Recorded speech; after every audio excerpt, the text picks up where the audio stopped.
Ayan, nakilala nyo na si Coco, no? Ito na, kailangan na natin i-paddock stand ang ating motor para mas maayos nating malinis ang ating kadena.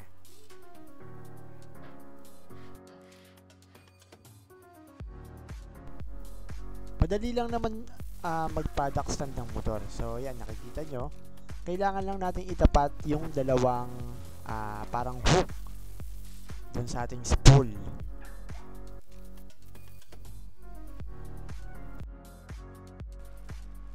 Ito yung mga kakailanganin kong gamit sa paglilinis. Siyempre, yung brush. At ang Mototech Chain Lube.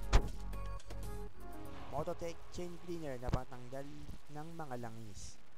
At itong pang-open ng ating cover para dun sa maliit na sprocket. Diyan kasi naiipon yung mga dumi. Especially pag maulan.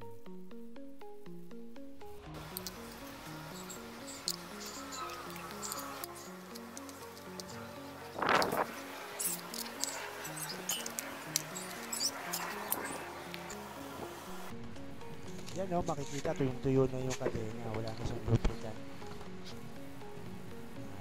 Okay pa naman yung adjustment ng kadena. Gagamitan na natin ng Mototech Chain Cleaner. Siyempre, shake muna dapat ito. At unti-unting sprayan habang iniikot ang gulong para malagyan lahat ng parts ng kadena.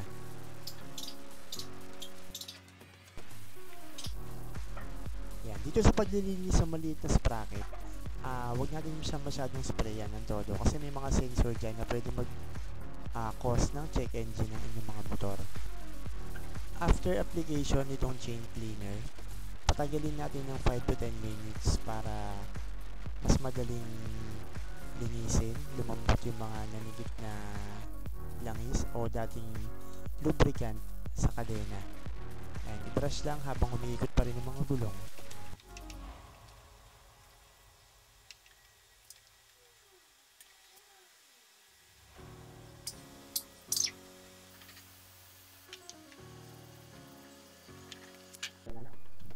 Ayun oh, tanggal ang dumi. Kitang-kita naman sa pinagtuluan. After nga ng chain cleaner ay lilinisin ko naman ito ng sabon using sponge. Kasama na syempre ang mugs at gulong kasi nalagyan kanina to ng natalsagan siya kanina para mawala yung dulas sa gulong at hindi masira ang pintura ng mugs.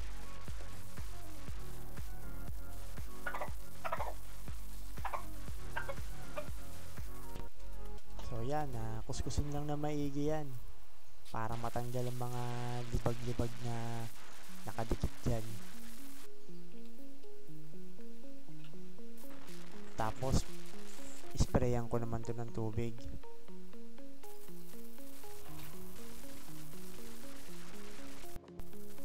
After mabanlawan ay punasan lamang ng tuyong basahan para ready siya mamaya sa pag-apply ng ating Mototech Chain Lube. Yun o, ang kinis na.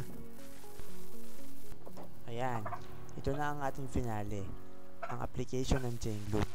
Naglagay lang ako ng karton sa likod ng kadena para syempre hindi matalsikan yung ibang parts ng motor like yung mugs at gulong na nilinis natin kanina. Ayan, unti-unti ko lang nilalagyan, iniikot ang gulong para malagyan lahat ng ating chain.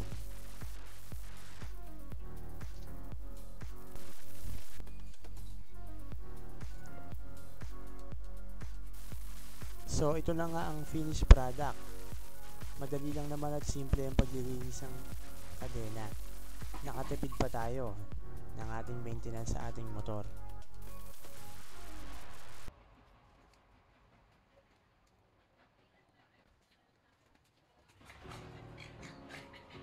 Coco.